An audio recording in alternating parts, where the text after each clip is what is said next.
ketadi. Xo'p, demak bu yerda shablon testimizda savol berilgan yuqorida. Trotuar yoki piyodalar yo'lkasi bo'lmaganda piyodalar velosiped yo'lkasi bo'ylab harakat qila oladilarmi degan savol berilgan. Qisqa qilib tushuntirib o'taman. Velosiped yo'lkasida piyodalar harakat qila oladilar. Lekin piyodalar yo'lkasida velosipedchilar harakat qila olmaydi. Shuni ko'pchilik o'quvchilar adashtiradi. E'tibor bering, velosipedchilar mana bu yo'lda harakatlanmoqda, ya'ni bu yo'l belgisi bilan ham belgilab qo'yilgan ekan mana bu joyda velosipedchilar uchun deb va bu bilan birgalikda piyodalar ham birgalikda harakatlanmoqda. Bunga ruxsat beriladi. Ammo mana shu velosiped yo'l belgisi o'rnatilgan o'rnida piyodalar yo'lkasi degan belgi o'rnatilsa, velosipedchilar bu joydan harakatlanish mumkin emas. Unda velosipedchilar qatnov qismining o'ng tomonidan yo'lning qatnov qismining o'ng tomoni chetidan harakatlanishi kerak bo'ladi. Demak, bundan kelib chiqadiki, harakat qila oladilar degan javobni bossak, to'g'ri javob bo'ladi. Keyingisi, bunday avtopoyezdning ko'prikdan o'tishga ruxsat etiladimi degan savol. Ya'ni bunday savol shundan iboratki, mana bu avtopoyezd, ya'ni mana bu yuk avtomobili orqasida tirkamasi bilan mana shu ko'prikdan o'tishi mumkinmi degan savol. E'tibor bergan bo'lsanglar, bu yerda ko'prikni yuk ko'tarish qobiliyatini ko'rsatuvchi taqiqlovchi yo'l belgilaridagi yo'l belgi o'rnatilgan va ushbu belgidan ma'no shundan iboratki, mana shu ko'prik 5 tonna yuk ko'tara oladi degan ma'noni bildiradi.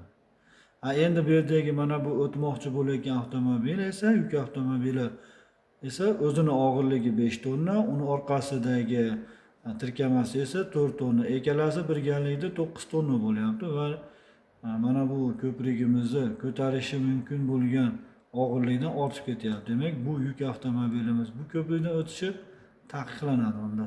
Ruxsat etiladi, taqiqlanadi degan javob bor bu yerda. Taqiqlanadi bo'lsak, to'g'ri chiqadi. Keyingisi, hop, qaysi belgi bilan xavfli yo'lning uzunligi ko'rsatiladi degan savol berilgan. Bu yerda jami 1 ta, 2 ta, 3 ta, 4 ta va 5 ta yo'l belgisi qatnashgan. Bu yo'l belgilaridan birinchi va uchinchisi axborot ishora belgilari, ikkinchi, 4-chi va 5-chi yo'l belgilari esa qo'shimcha axborot yo'l belgilari hisoblanadi. Endi bizda qaysi belgi bilan xavfli yo'lning uzunligi ko'rsatiladi deyapti. Ya'ni xavfli yo'l masofasi qancha deb so'rayapti. Birinchi belgi izohlab beraman. Bu tashkil etilgan tezlik degan yo'l belgi. Ya'ni ushbu belgi o'rnatilgan joyda transport vositalarining haydovchilariga mana shu birinchi yo'l belgimiz o'rnatilgan joyda eng qulay tezlik bu 50 km/soat tezlik deb belgilanadi. Ya'ni bundan kelib chiqadiki, siz bu joyda soatiga 60 km/soat tezlikda yursangiz ham bo'ladi, 40 km/soat tezlikda yursangiz ham bo'ladi. Lekin siz uchun eng qulayi soatiga 50 km deb olingan.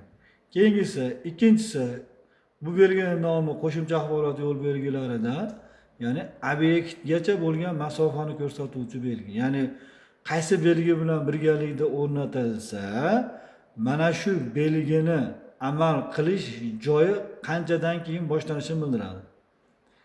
Uchinchi belgi yo'l raqamini bildiradi. Ya'ni yo'lning nechinchi raqamli belgiligini va qaysi yo'nalishga qarab harakatlanish kerakligini ko'rsatadi. To'rtinchi belgi qaysi belgi bilan birgalikda o'rnatilsa, mana shu belgi o'rnatilgan joydan ta'sir masofasi, ta'sir qilishi boshlanishini va qancha masofaga ta'sir qilishini bildiradi. Keyingisi esa stop 250 metr, ya'ni bu belgining ma'nosi shundan iboratki, siz to'xtamasdan harakatlanish taqiqlanadi degan joyga yetishingizga 250 metr masofa qolganligini bildiradi. Endi bizda qaysi belgi bilan xavfli yo'lning uzunligi ko'rsatiladi degan savol berilgan. Javob esa 4-chi yo'l belgi hisoblanadi. E'tiborlar uchun rahmat. Kimga yoqqan bo'lsa, like, podpisatsiya bosib qo'yamiz.